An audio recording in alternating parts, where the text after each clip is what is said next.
Sí creo que las escuelas tendrían que tener una política de 0 aparatos en la escuela. Porque es balance, otra vez. Porque entonces en la tarde, que viene esta parte más de recreativa, de actividades extracurriculares, de tiempo de ocio, pues ahí lo metes. Pero el tema escolar, o sea, el prevenir que tus hijos no estén distraídos y que eso les impida concentrarse, desarrollar las habilidades de trabajo en equipo. Por ejemplo, esas en las escuelas son básicas, cuando te dejan hacer un trabajo y tienes que ir a investigar. Y no digo que no usen una computadora en la escuela, pero para lo que la tienen que usar. Correcto. No con sus perfiles, sino con estas cosas. Sí. O sea, y por supuesto que ya hay muchas escuelas que usan iPads y tienen todas estas cosas, pero la mayoría tienen totalmente bloqueado pues los demás accesos, ¿no? Son para el uso escolar. ¿Qué tal? ¿Cómo están? Bienvenidos a un nuevo episodio de nuestro podcast Abordando Derecho. La tecnología, sin duda, ha traído grandes beneficios para la humanidad. Hoy en día, la tecnología está con nosotros desde etapas muy tempranas de nuestra vida y literalmente está en todo momento alrededor de nosotros y al alcance. Son muchísimos los beneficios, pero esto también viene aparejado de riesgos. Hoy en día el avance tecnológico es tal que los riesgos también se han incrementado y son mayúsculos. Creo que hoy esto obliga a tener un uso inteligente y responsable de la tecnología, incluyendo desde luego las tecnologías de la comunicación, las redes sociales, etc.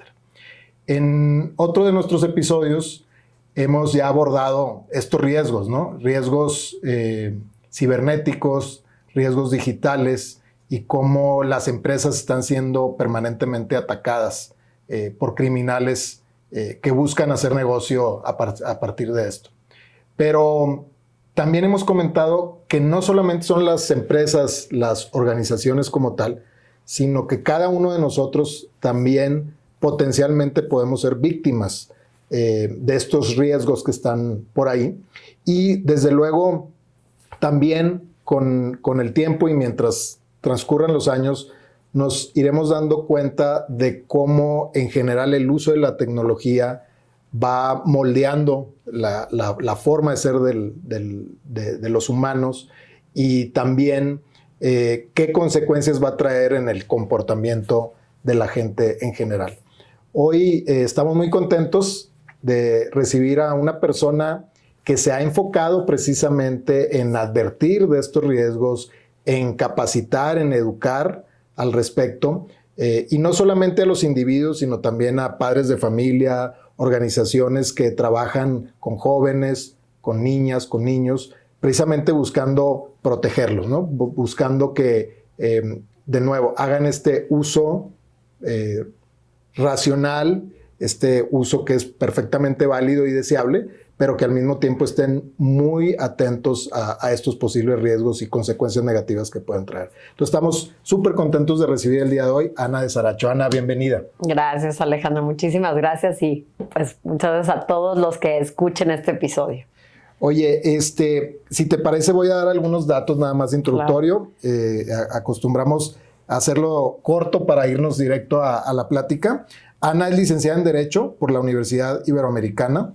Tiene diversos estudios de posgrado y tiene, bueno, pues más de 26 años, Ana, si no me equivoco, en el sector de telecomunicaciones. Estuviste en empresa, estuviste en despachos y bueno, hoy en día, y creo que en una época reciente, ahorita nos platicarás, pues diste ahí un giro importante y estás como ya muy de lleno dedicada precisamente a la capacitación sobre el entorno digital.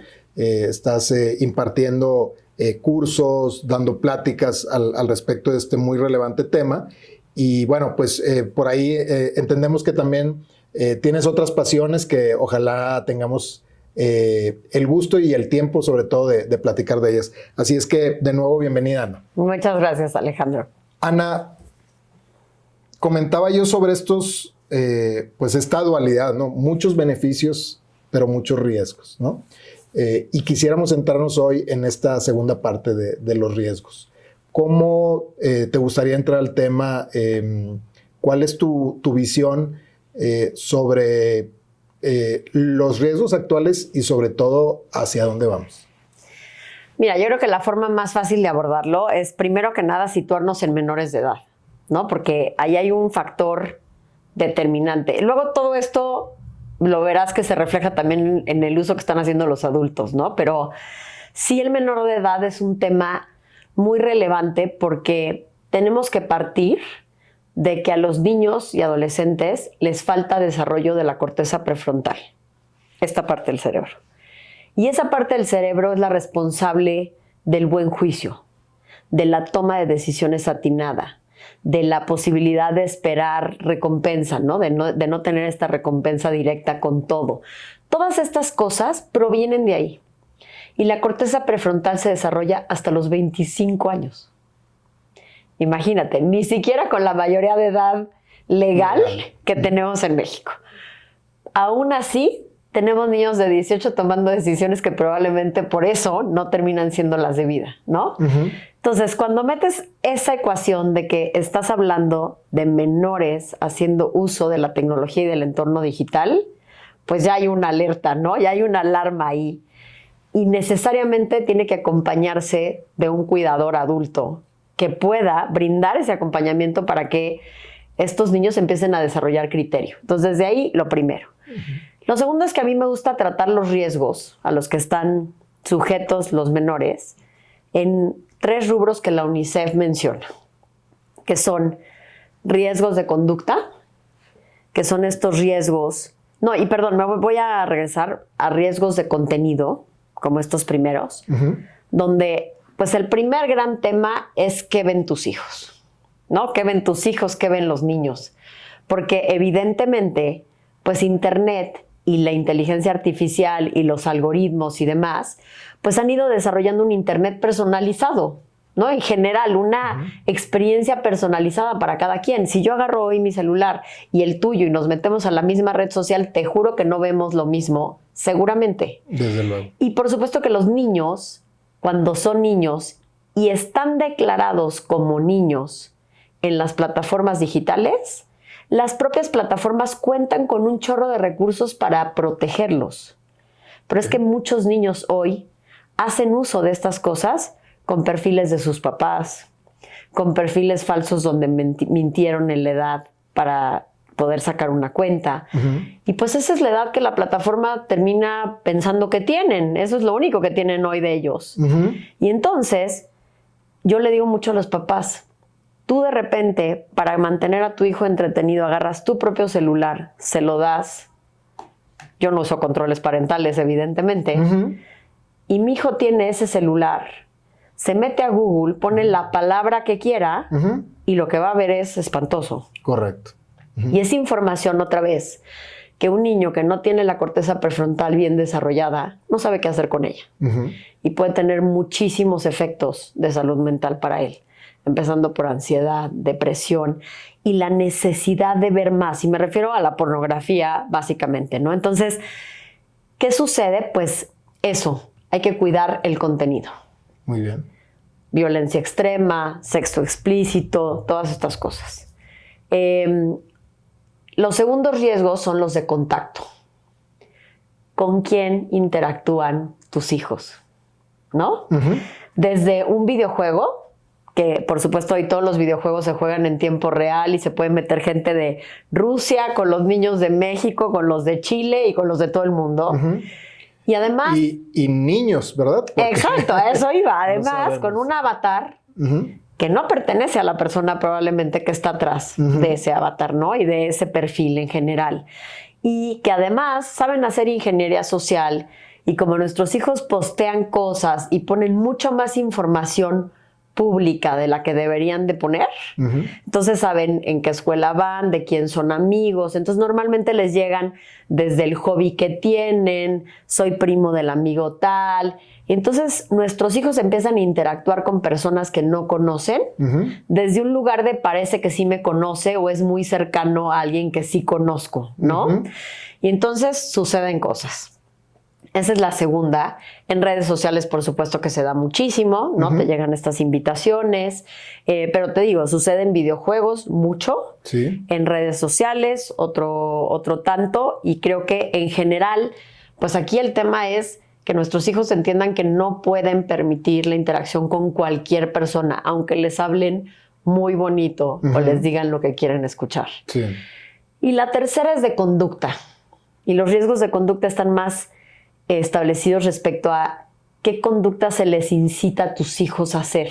Entonces, hay desde estos famosos retos que se han visto, que en México, por ejemplo, hubo del clonazepam, donde los chavos decían, a ver cuántas pastillas de clonazepam me puedo tomar sin quedarme dormido. Imagínate, un ansiolítico de ese nivel, controlado, no sé ni de dónde lo sacaban, pero lo sacaban.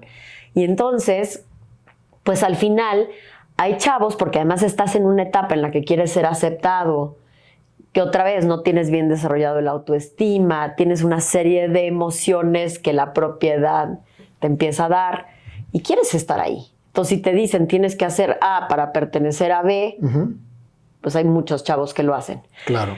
Y el otro y el más arriesgado en esta parte es el sexting.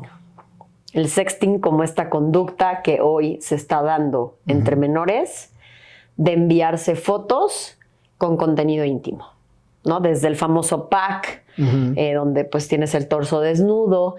Y a ver, es importante decirlo, el sexting se da muchas veces en un contexto de una relación. Claro. No de querer lucrar con eso, ni de pornografía. O sea, en un tema de estoy saliendo con una persona o es mi novio de la escuela, pero entonces da pero es que si me quieres, mándame y estoy aburrido. Y si los niños en las noches tienen los celulares cerca, pues más cosas se les ocurren.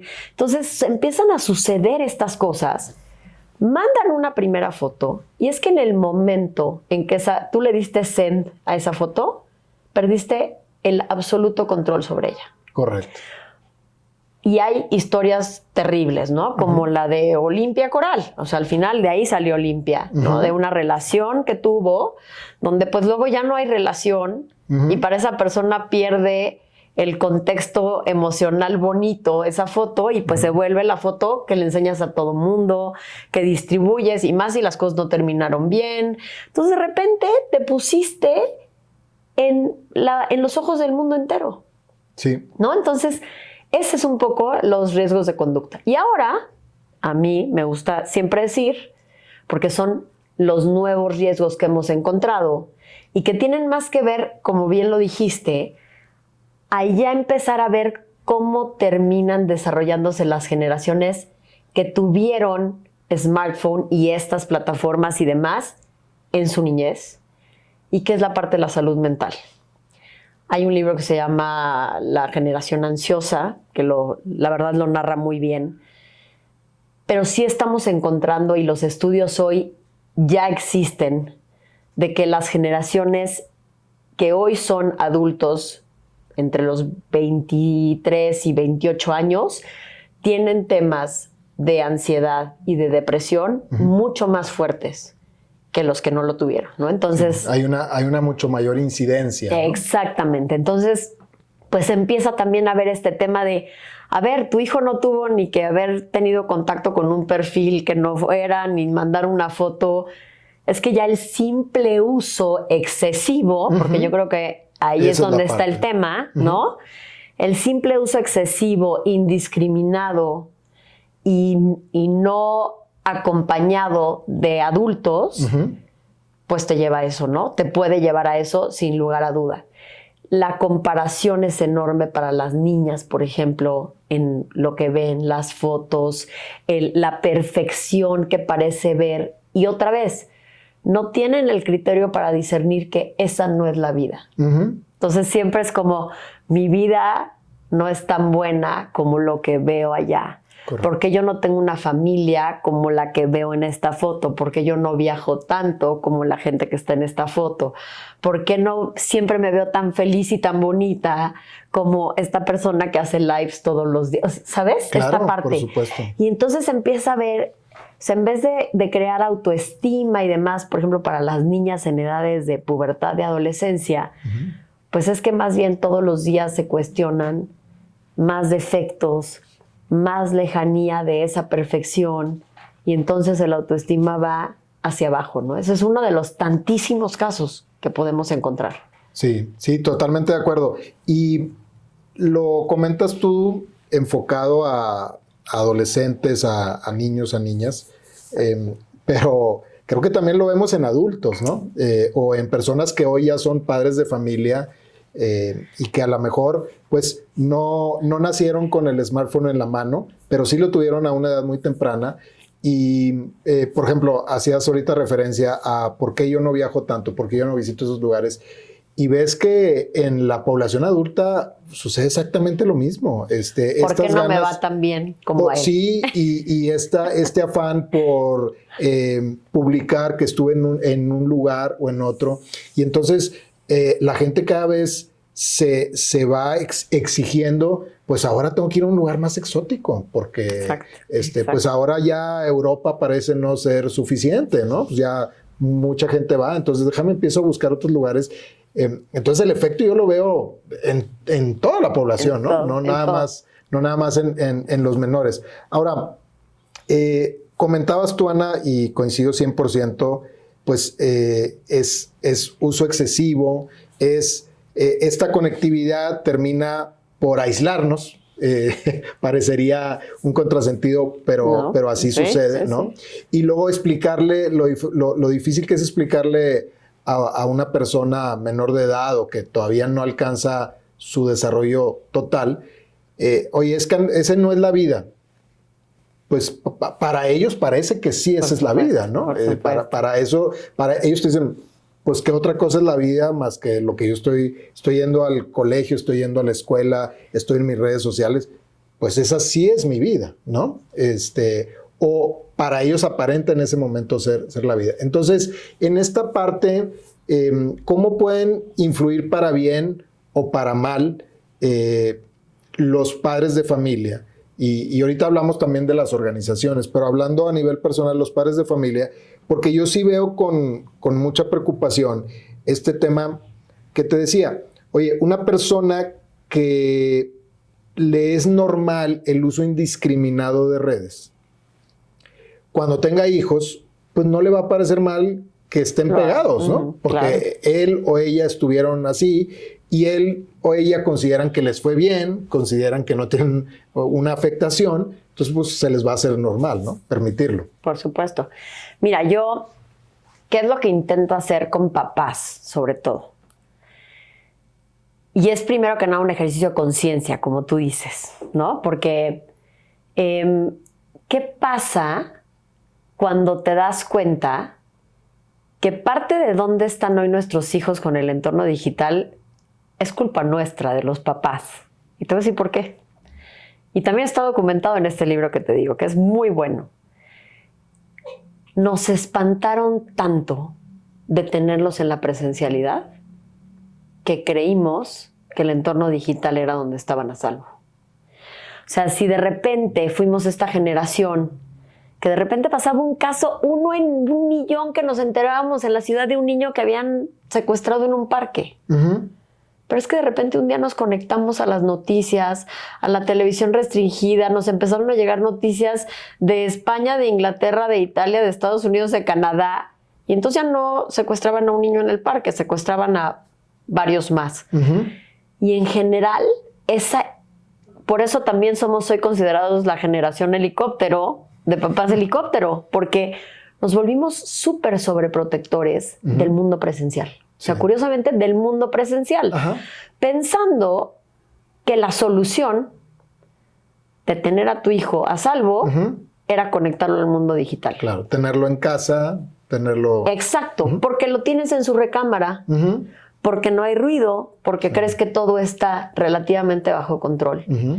Pero se nos olvidó que les dimos una ventana del tamaño del mundo a su privacidad, a su intimidad, a la de toda la casa, a la de los datos de mi casa, a la de absolutamente todo y a la apertura de estos riesgos. Entonces, de entrada yo trabajo con los papás desde ahí. No es así. Entonces, como dices, es uso excesivo al final.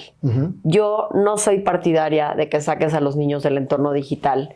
Tiene muchas ventajas también. Y es increíble cómo hoy puedes promocionar lo que haces, cómo puedes crear comunidades con intereses iguales. Afines, sí. O sea, en realidad tiene muchos beneficios y otro día hacemos el capítulo de la parte positiva si quieres, pero digo, porque no es la de hoy, pero sí existen. Entonces, no es desconectarlos, es encontrar un balance entre su vida presencial y su vida digital. Entonces, primer ingrediente para los papás, regresarlos a la vida presencial.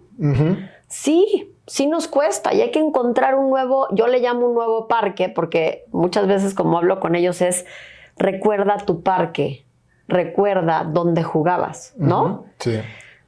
Hoy probablemente ya no todos tenemos un parque cerca, ni existen las condiciones para que un niño vaya solo a un parque, pero entonces tenemos que encontrar cuál es ese lugar, cuál es ese deporte, cuál es ese, pero que sea físico, donde un niño se pueda desarrollar.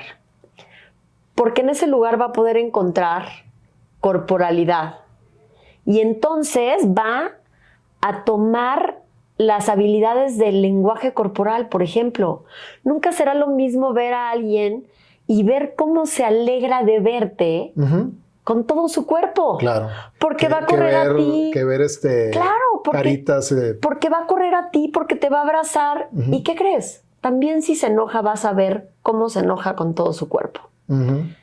Y eso te va a llegar y vas a aprender y vas a mejorar la interacción la próxima vez. ¿Me entiendes? Sí, es como esta parte de presencialidad. La segunda es que tengan conexiones reales. No se van a llevar con todo el mundo, pero aprenden a llevarse. Y con quien hacen una conexión, la hacen de verdad. Sí. Desde compartir el tiempo, compartir el espacio, compartir tus cosas. Y eso te da otra cosa diferente. 3, sueño.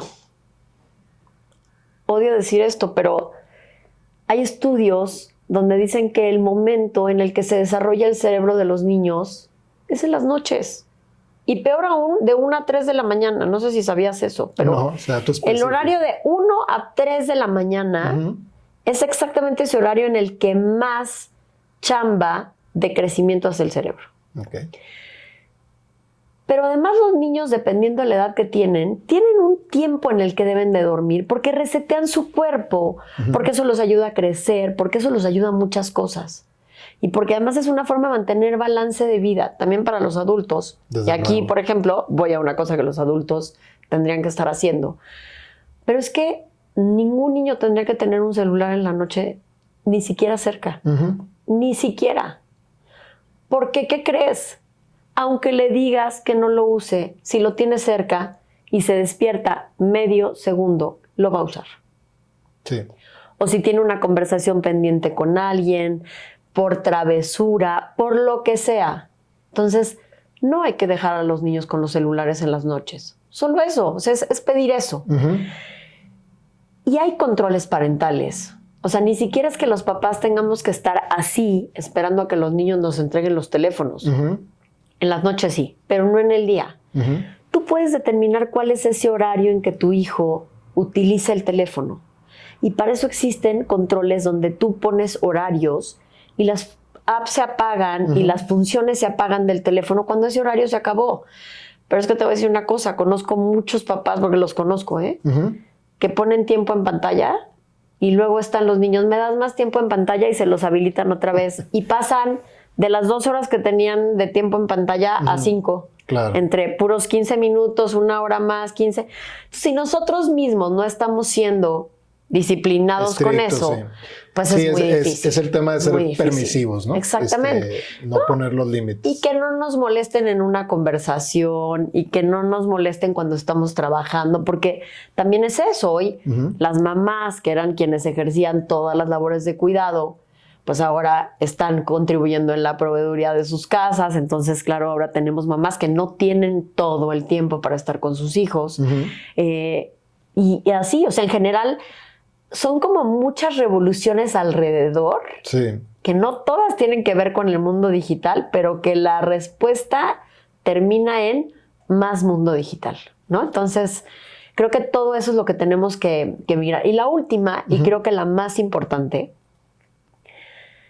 es hacer caso del mundo emocional de nuestros hijos. Yo sí le digo a los papás, por favor, todos, hay que tomar un curso de inteligencia emocional. Los niños dicen con la cara, la mirada, hasta a veces cómo toman el celular y las caras que hacen ante lo que están viendo. Tú puedes medio censar qué sensaciones y qué emociones hay ahí atrás. Sí. Y la última, siempre conoce las contraseñas de tus hijos.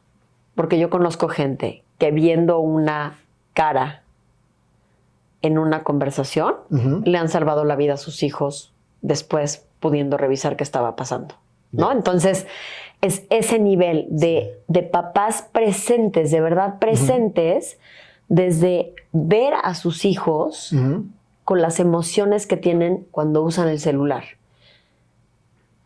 Las emociones son las que te causan la adicción al final. O sea, si tú tienes un tema emocional que no estás pudiendo manejar, mucho más sencillo que te cause adicción el teléfono, ¿no?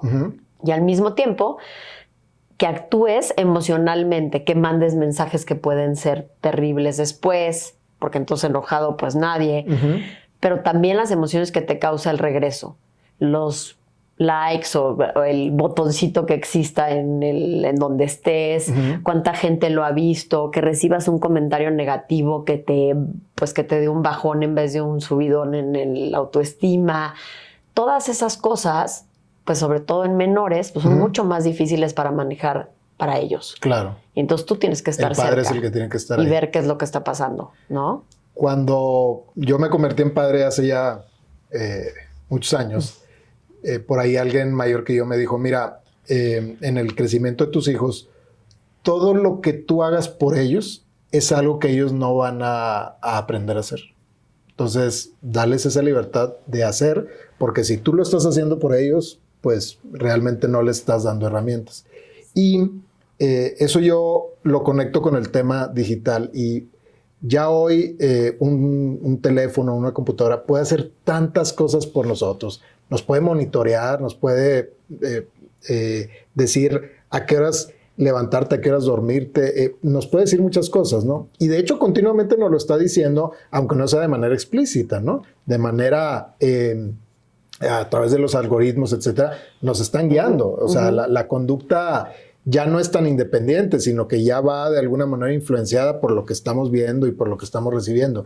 Entonces, yo ese aprendizaje que lo obtuve como padre, pues de nuevo lo aplico a la tecnología y decir, bueno, pues no dejes que la tecnología haga todo, ni por ti, desde luego, pero tampoco por tus hijos, ¿no? Y cosas muy puntuales como que, y eso seguramente todos lo hemos platicado en nuestras casas, de cómo hoy ya no nos sabemos los números telefónicos, ¿no? Antes, pues yo recuerdo de chico, pues me sabía todos. Todavía me acuerdo de casa de mis abuelas, etcétera. Tengo de los de chiquitos. Años de no marcar y todavía me acuerdo, ¿no?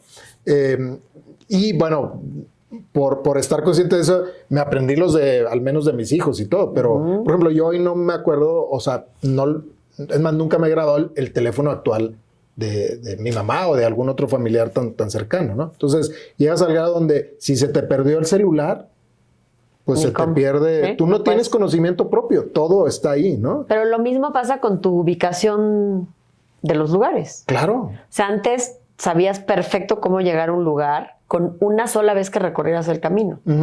Ahora, como sabes que existe un navegador cualquiera que utilices, Ya ni pues siquiera descansas en vas, eso. ya ni siquiera cuando vas en el coche de copiloto o algo vas pensando, o de propio piloto, porque esperas que te dé la instrucción de dónde girar y se acabó.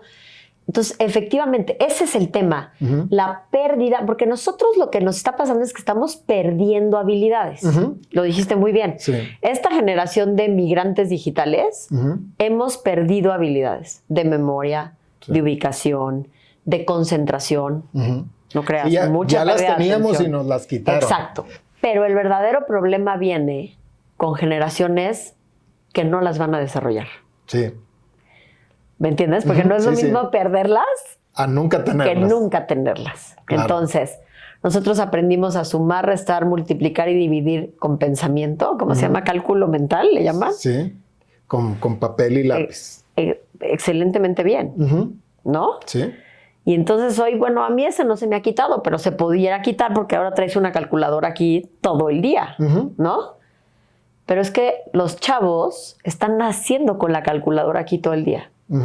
Entonces ya ni siquiera tienen para qué ejercer el cálculo mental. Claro. O sea, a mí mismo me ha pasado con mis hijos decirle, ¿cuánto es 35 por 7? Y yo es una operación que puedo hacer en la cabeza. Y mis hijos inmediatamente sacan el celular, agarran la calculadora y lo calculan. Y siempre sale bien. Entonces, esa parte es otra de las cosas de por qué te digo que tener mundo presencial balanceado es importante. Por ejemplo, yo lo que he empezado a hacer, porque yo también tengo hijos, entonces soy sincera, todo esto que estoy platicando, también soy presa de todo ello, ¿eh? Y por eso trato pues, de predicar un poco con el ejemplo, pero yo lo que he hecho mucho ahora es conseguir juegos de mesa. Y he logrado una gran convivencia familiar mientras ejercitamos un poco ese tipo de cosas. Claro, por ejemplo, juegos como Basta. O sea, buscar animales, plantas, países con una letra te pone a girar el cerebro. Sí, ¿no? pero hacerlo tú, no que algo lo haga por ti. Y además, pues es una convivencia familiar, es una competencia, nos reímos, alguien dice algo que no era, jajaja. Y entonces se da un poco de estas, como muchos ingredientes que necesitan los chavos como para aterrizar otra vez en el mundo presencial, ¿no? Sí. Es eso, el tipo de cosas que tenemos que encontrar. El otro día veía y curiosamente lo platiqué con mi esposo y luego vi un estudio, porque también pasa eso, que luego te sale justo el estudio de lo que estás hablando. Sí. Y les decía, ¿por qué me cuesta tanto que vean una película? Yo cada vez que les digo a mis hijos que vayamos al cine, o sea, a menos de que sea un box office hit. Y que estuvieron bombardeando así, durísimo. Exacto. No quieren ir. Y al principio lo comenté como yo amaba el cine, o sea, desde chiquita amaba el cine. No puedo entender que no les genere esa sensación. Y luego me llega este estudio que dice que el tema es que ellos están hoy acostumbrados a videos de entre 20 segundos y 1 minuto. Y ya no tienen esta necesidad de esperar una trama larga. O sea, hay películas que veíamos y te enterabas, le entendías a la película en los últimos 10 minutos. Sí. ¿No? O sea, podías ver la película entera y los últimos 10 minutos, como tipo El Sexto Sentido, te resolvían la película. El famoso twist. Y podíamos esperar eso. Hoy, ellos entre 20 segundos y 1 minuto obtienen una retribución rápida. Claro. Entonces, muchos ya no están dispuestos a esperar. Sí, no, pues invertir 2 horas, 2 horas y media. Oye, Ana, bueno, esto, claro, es a nivel personal y nos has compartido, muchas gracias, algunos ejemplos de cómo podemos mejorar, cómo podemos hacer mejor las cosas. Ahora, otro reto importante que yo veo es a nivel instituciones, porque al final del día, los padres, aunque obviamente tenemos que respetar los derechos humanos de nuestros hijos y hay leyes, reglamentos que regulan también un poquito el comportamiento de los padres para con los hijos. Al final del día, sí podemos influir de manera directa y sí, si el niño se enoja, lo que comentabas tú de conocer sus contraseñas, pues que no lo vean los padres como invasión de privacidad, que lo vean más bien como protección, ¿verdad? Estás protegiendo, es un acto de protección hacia tus hijos. Pero para las instituciones es más complicado, ¿no? Para las instituciones, para empezar, no tienen que lidiar con una persona, dos o tres, tienen que lidiar con muchas. Tienen que lidiar también con regulación. Entonces, a nivel de las instituciones, ¿qué tanto, en tu opinión, deben de meterse o no meterse en esta parte? Mira, depende de qué institución hables, evidentemente, ¿no? Yo, por ejemplo, sí creo que las escuelas tendrían que tener una política de 0 aparatos en la escuela. Porque es balance, otra vez. Porque entonces en la tarde, que viene esta parte más de recreativa, de actividades extracurriculares, de tiempo de ocio, pues ahí lo metes. Pero el tema escolar, o sea, el prevenir que tus hijos no estén distraídos y que eso les impida concentrarse, desarrollar las habilidades de trabajo en equipo. Por ejemplo, esas en las escuelas son básicas, cuando te dejan hacer un trabajo y tienes que ir a investigar. Y no digo que no usen una computadora en la escuela, pero para lo que la tienen que usar. Correcto. No con sus perfiles, sino con estas cosas. Sí. O sea, y por supuesto que ya hay muchas escuelas que usan iPads y tienen todas estas cosas, pero la mayoría tienen totalmente bloqueado pues los demás accesos, ¿no? Son para el uso escolar. Pero los celulares personales tendrían, en mi opinión, sí debería de haber esta parte donde las escuelas se involucren en que no haya. Precisamente porque su involucramiento habiendo, Alejandro, sería imposible. ¿Qué escuela se va a querer hacer responsable del ciberacoso o del video o de lo que se tome adentro de su escuela? Claro. Es mucho más sencillo hacerse responsable de que en las mañanas reciban a los niños con lo que sea, unas cajas, una canasta, lo que sea, y les retiren los celulares durante el tiempo escolar. Eso, por ejemplo, me parece que como institución es mucho más fácil de manejar que tener a los celulares adentro. Es mucho más peligroso. Sí. El resto... Perdona ahí la interrupción. Por ejemplo, instituciones ya profesionales, también he visto yo que se restringen ciertos accesos, ¿no? Y a lo mejor ahí ya no es por la parte educativa, es por la parte de eficiencia, ¿no? O sea, vienes aquí a trabajar, no a estar en redes, no a estar viendo otro tipo de contenido, ¿no? Sí, aunque, pues, por ejemplo, ahí el home office mató un poco esa idea, ¿no? Porque era como muy fácil mientras estabas en el establecimiento o en la oficina. Sí. Porque entonces te conectabas a la red de ellos, donde están todos los filtros, y es como muy sencillo. A veces las propias laptops que te dan traen los firewalls o estas cosas, pero pues tú puedes tener tu celular junto. Y si estás en tu casa, pues al final hoy creo que se perdió un poco ese control. Ese control. Y a ver, si me preguntas a mí, en mi opinión, pues está tratando con adultos. Sí. Eso ya es más un tema de que eso se va a reflejar o se termina reflejando en la productividad de ese colaborador, se termina reflejando en los resultados y en las evaluaciones de desempeño que tenga, porque sí se nota, porque sí acaba viendo una persona que no se puede concentrar en las reuniones, que no hace el trabajo en tiempo, ¿sabes? Porque además eso es lo que pasa con el uso excesivo del celular. Claro. Que te quita tiempo. Te quita tiempo, eso es la verdad. Sí, y entonces luego te consume y dejas de hacer muchas otras cosas. Dejas de leer lo que tenías que haber leído para llegar a una reunión preparado. Dejas de... O sea, sí empieza a haber, yo creo que consecuencias. Y entonces en mi manera de verlo es, pues las empresas no son papás ni maestros de niños. Estás lidiando en relaciones entre adultos y como adultos, pues creo que sí somos responsables al 100% de las consecuencias que generemos. Sí. Lo que sí creo es que como adultos, pues hay que empezar por concientizar que requerimos mejores hábitos de uso de nuestro entorno digital. Yo no estoy peleada de veras con el tema de hasta que tengas en tu agenda un momento de ocio absoluto. Yo lo único que quiero es ver videos que me hagan durante la próxima reírme como una loca, porque quiero reír, porque necesito despejar mi mente. Eso está perfecto. Sí. Nadie está diciendo que todo tenga que ser productivo, todo tenga que ser para crecimiento personal. No, yo creo que como todo en la vida se necesita una mezcla de todo. Sí.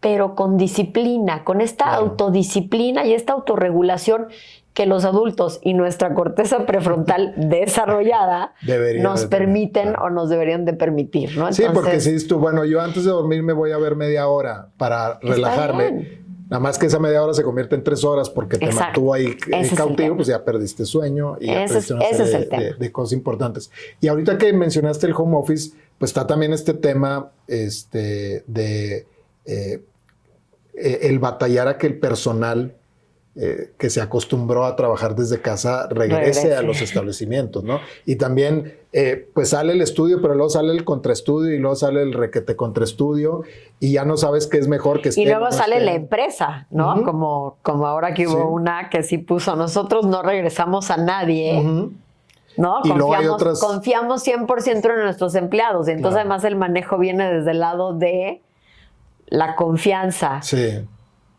Y se empieza a volver hasta una competencia, yo te puedo decir, ¿no? Claro, de quién sí los regresa y quién no, y quién es más bueno y quién es más malo. Y quién marca la tendencia y quién tomó la decisión adecuada, ¿no? Exacto. Y son temas que a veces es difícil inclusive de poder, digamos, evaluar, ¿no? O sea, cómo sacas estadísticas, si es mejor o no es mejor, es complicado.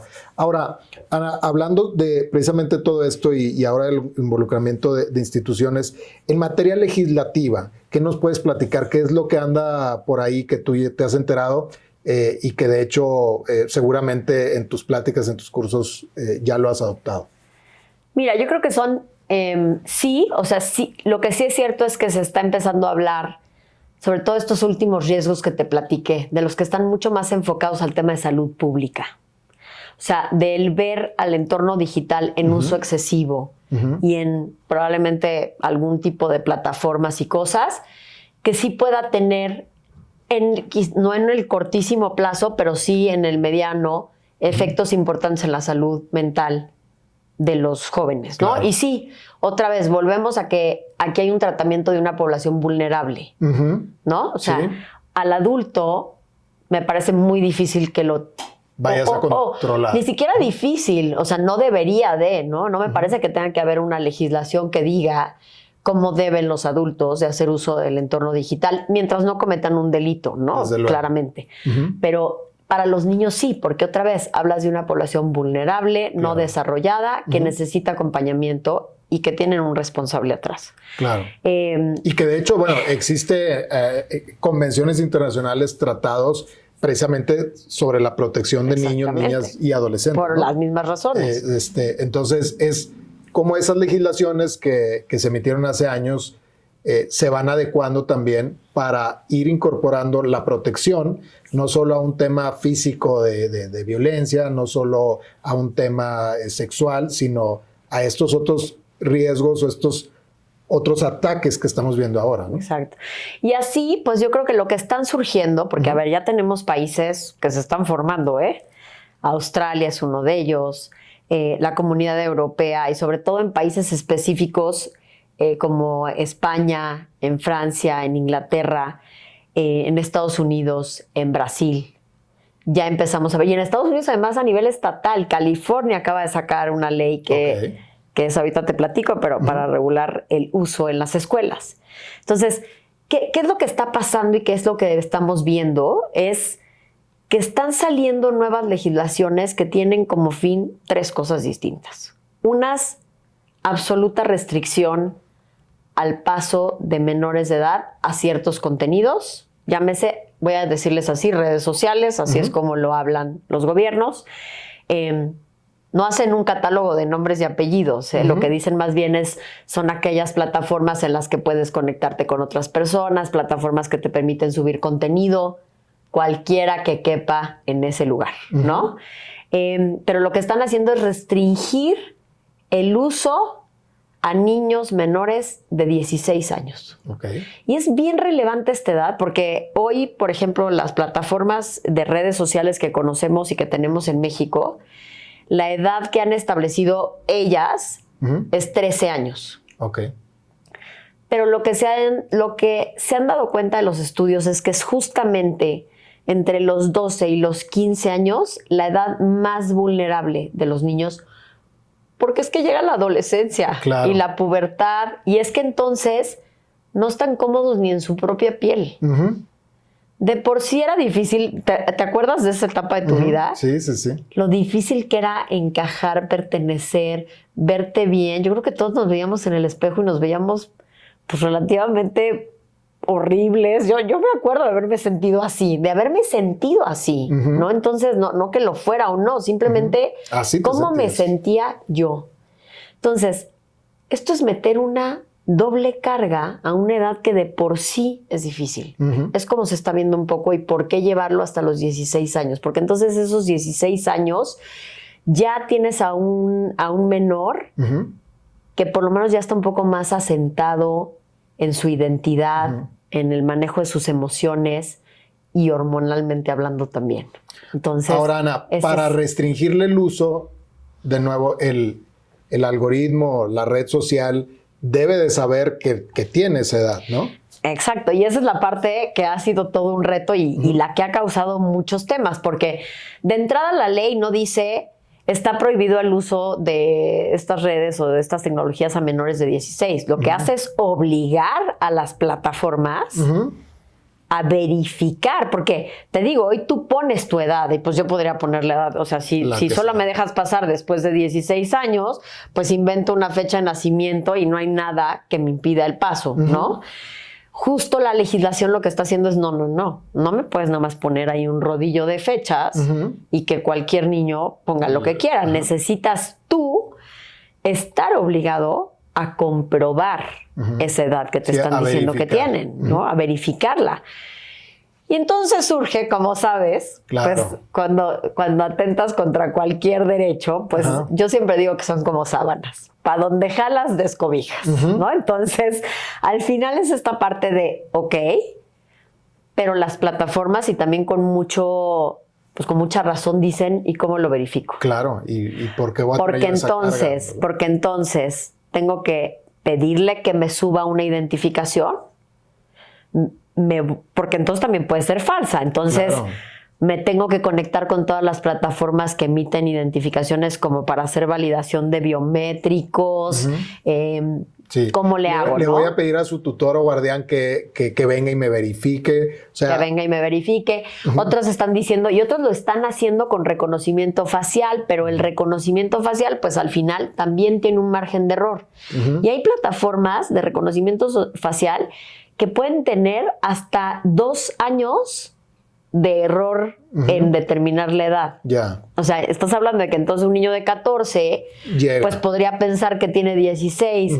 Hay algunas de reconocimiento facial que, por ejemplo, en mujeres de color tiene hasta un 35% de error en lo que ve, ¿sabes? O sea, todavía no estamos en ese lugar de esa precisión en edad de las plataformas de reconocimiento facial. Y aunque estuviéramos, siempre viene, pues de nuevo, estas posturas divergentes donde, oye, ¿por qué te va a dar mis datos biométricos? ¿No?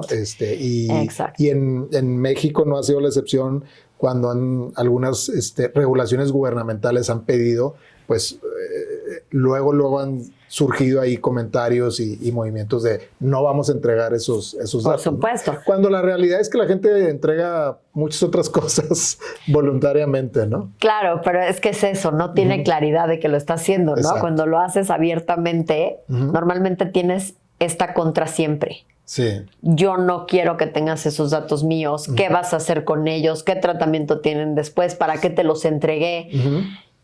Y hay algo de razón, ¿no? Sí. Y luego otra parte que se ha visto también es con tarjetas de crédito. O sea, más bien asumes que si el banco, o sea, que sea el banco el que te diga que es mayor de edad. Pero entonces, o sea, la verdad es que hay muchos casos. Y te voy a decir que es lo peor, sobre todo esta ley en Australia, que la verdad sí vino con todo. También tienen que verificar de los actuales usuarios. O sea, van a tener que hacer este mismo censo.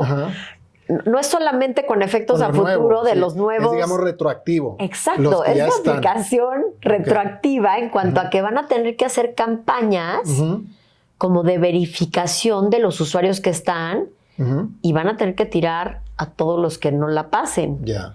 Ahora, les dieron creo que 12 meses para cumplir. Esto es de diciembre del 2024, así es que pues tenemos este año para ver esto.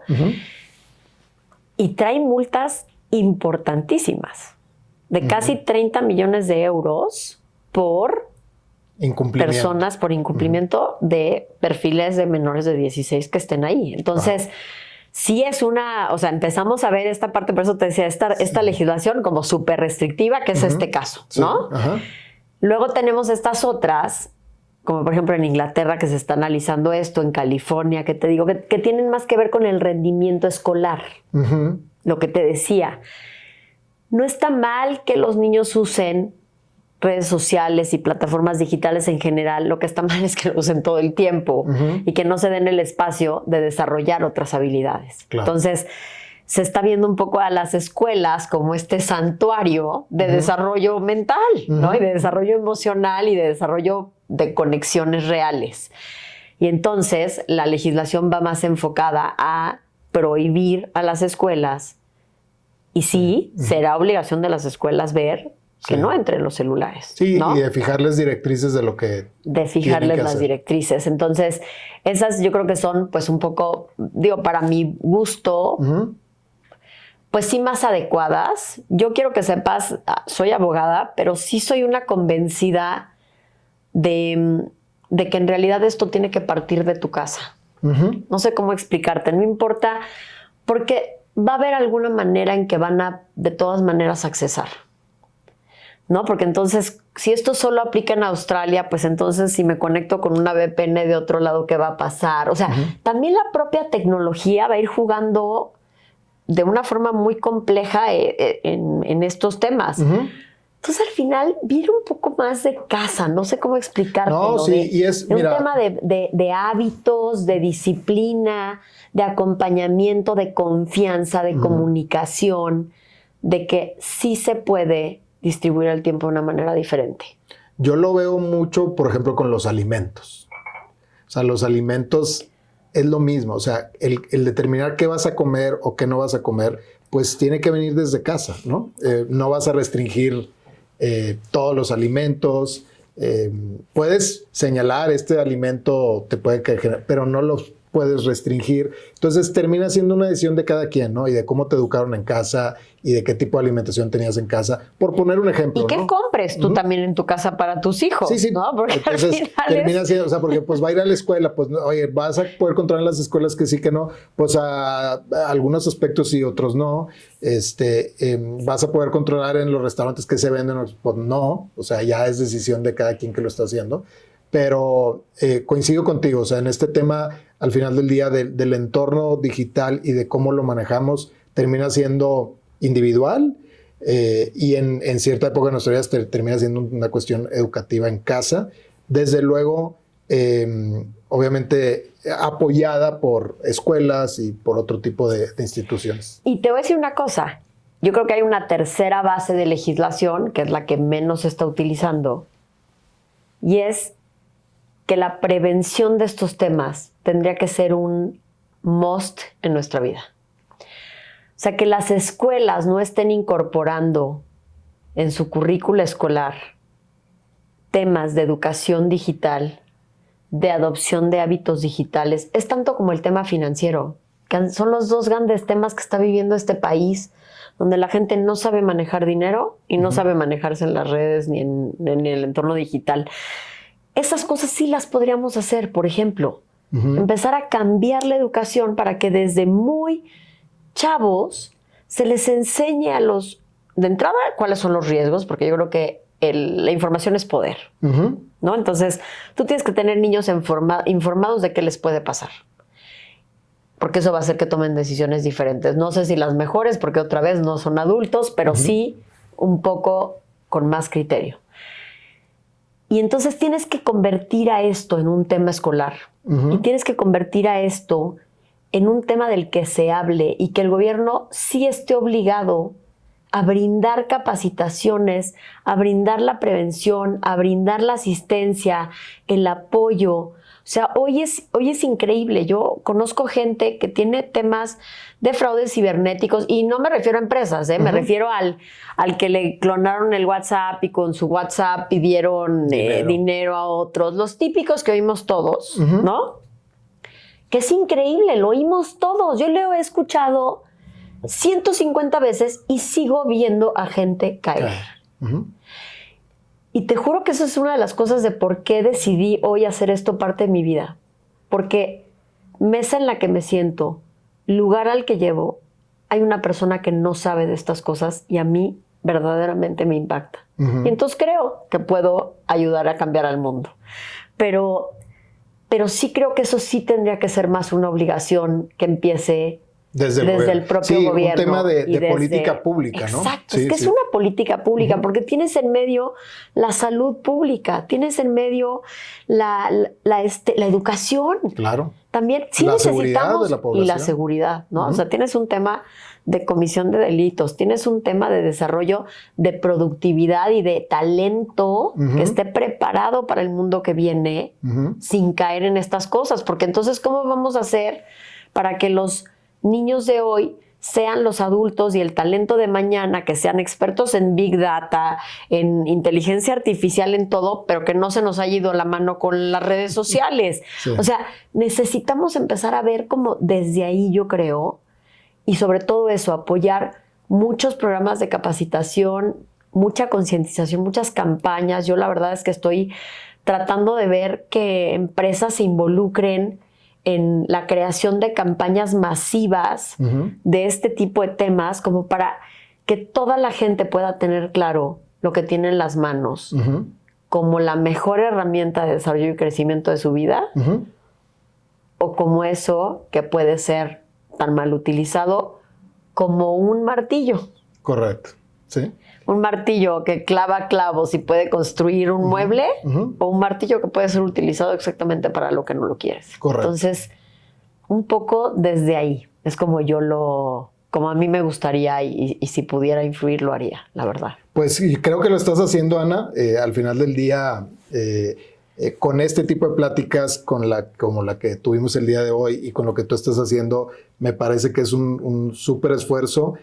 Muchas gracias por haber estado aquí el día de hoy con nosotros. Nos llevamos muchos aprendizajes, nos llevamos tareas desde luego, y bueno, pues nos encantaría que más adelante nos pudieras volver a visitar para abordar algunos otros de los temas que sabemos que manejas, que te encantan, y bueno, pues para ayudarte también en esa parte de la difusión. Muchas gracias de nuevo, Ana, y bueno, no sé si quieras despedirte de nuestra audiencia. Claro que sí, no, muchísimas gracias. Ojalá que este contenido sea relevante para ustedes. Bueno, ya tienen mi nombre. Ojalá, si tienen alguna otra duda, estaré siempre pendiente de poderlas resolver y poder estar cerca de esto, porque la verdad es algo en lo que creo y en lo que me gusta trabajar, y sí creo que México puede cambiar si todos tenemos esta información y la tomamos en cuenta. Muchísimas gracias, Alejandro, y a Hogan, por supuesto. Pues es un placer estar aquí. Gracias. No, encantados de tenerte. Y bueno, gracias por acompañarnos en este episodio. Síganos, por favor, en nuestras redes sociales de Hogan Lovers México. Hasta